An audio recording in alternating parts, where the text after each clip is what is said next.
more. Joining us now, Ashley Edwards, coastal Mississippi entrepreneur, former president and CEO of Gulf Coast Business Council, and, of course, SuperTalk Mississippi news column contributor. Ashley, good to see you. A lot of stuff happening this week, especially with the unexpected indictment of former President Donald Trump. Your thoughts? Well, look, I devoted some column space to this about a week ago after the former president predicted his own arrest. I'm concerned about it, Gerard.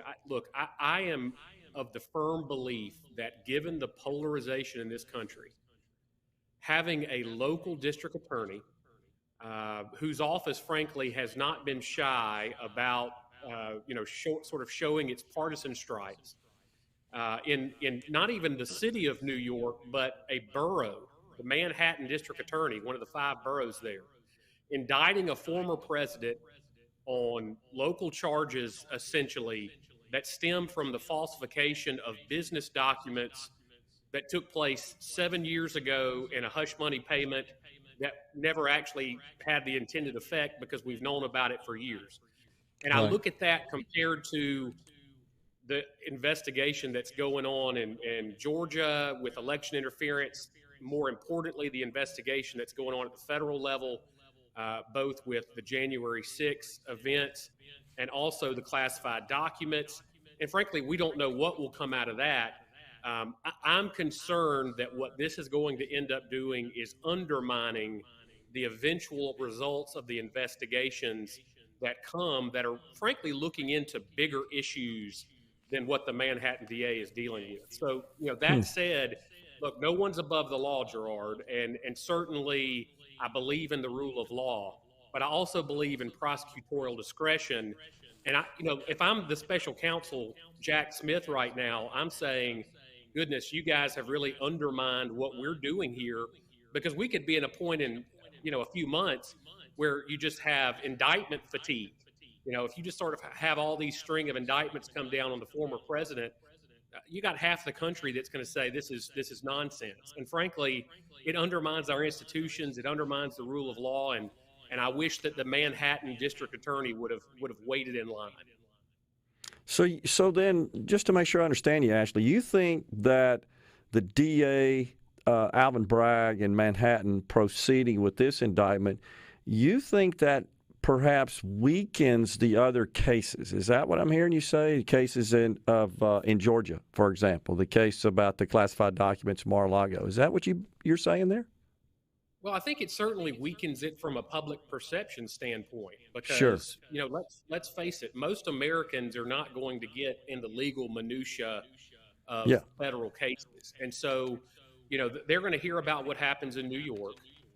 They're going to hear the inevitable backlash, which we're already hearing from a lot of prominent Republicans across the United States, to say this is political persecution, this is nonsense. And everything that ensues from here is going to be colored by that same paint. And so, look, we don't know exactly what the New York Manhattan's district attorney's case is going to look like here. I mean, we don't know what the indictments are. Reportedly, they have to do with the hush money payment to Stormy Daniels. So you can sort of assume from there what we're dealing with. And I just think that ultimately pales in comparison to any potential federal case that may come. Now, look, nothing may come out of that. It's certainly possible that nothing will come out of that. But whatever does come out of it, I think will end up being colored by this essentially local issue in Manhattan. Makes sense. Well, so that's the question here, Ashley. That I'm struggling to understand how a local DA, in this case Alvin Bragg, even has jurisdiction. Is this the appropriate venue for a case? Because I thought the heart of the case had to do with violations of federal election law, and federal elections are governed by federal election law. Even obviously those who run for Congress and Senate, those campaigns, those elections, those are under the scope, under the purview of federal law, not state law or local law in this case.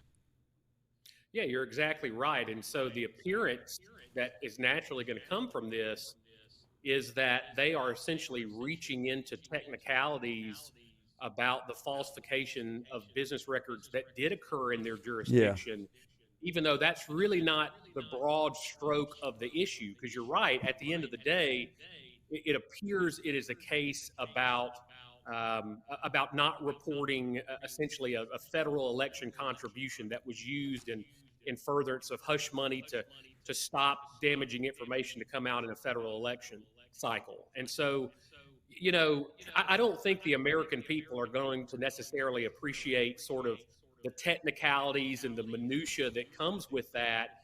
And frankly, when you've got a special counsel that's been appointed by the Attorney General of the Justice Department that has a broad-ranging investigation, has teams of professional prosecutors and investigators, it would be nice, in my opinion, for the good of the country and frankly for the good of the trust in American institutions, to sort of let them take the lead, especially on an issue.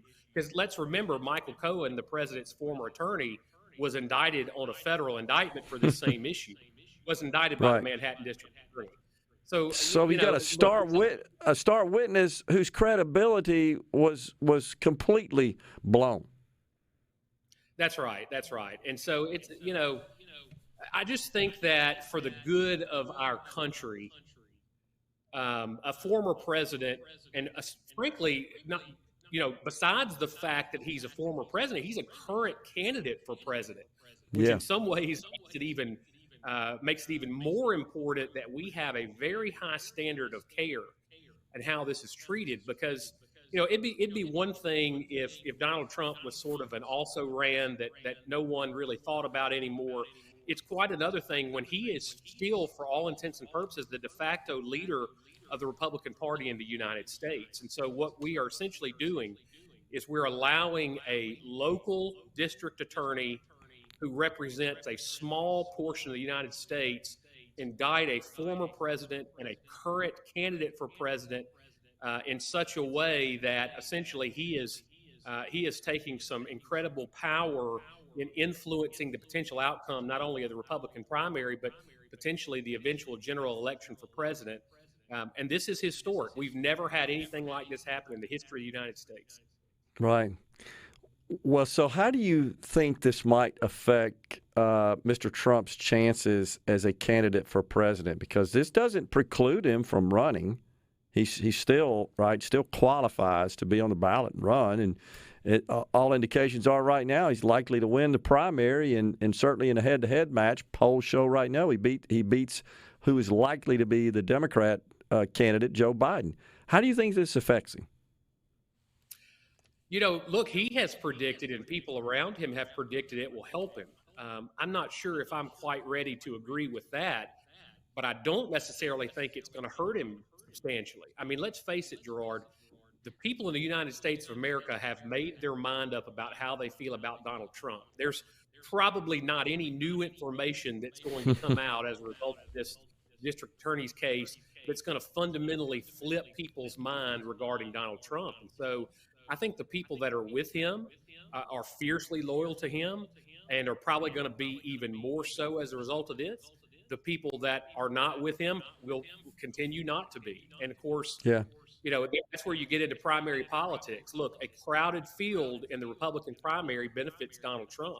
I agree. Because you only need 29, 30, 31% to win some of these states. If you've got a field of 6, 7, 8 candidates who are all getting 10, 6, 5, 3% of the vote. And so, I think anybody that is an honest broker in this would tell you that he is clearly the favorite right now to win the Republican nomination for president. Yeah, and the polls reflect that for sure. He's like up by 30 points against any other primary opponents, which is mind-boggling. It's early, as they say, but if the vote were held today, if the election were held today, I think he'd win the primary, and I think in a general election he prevails. It's that squishy 20% in the middle that can kind of go either way, that where presidential elections are won, as you well know. Ashley, appreciate you joining us today. Thanks for your insight. Thank you, Gerard. You got it. We're coming right back in the Element Wealth Studios on midday. Stay with us.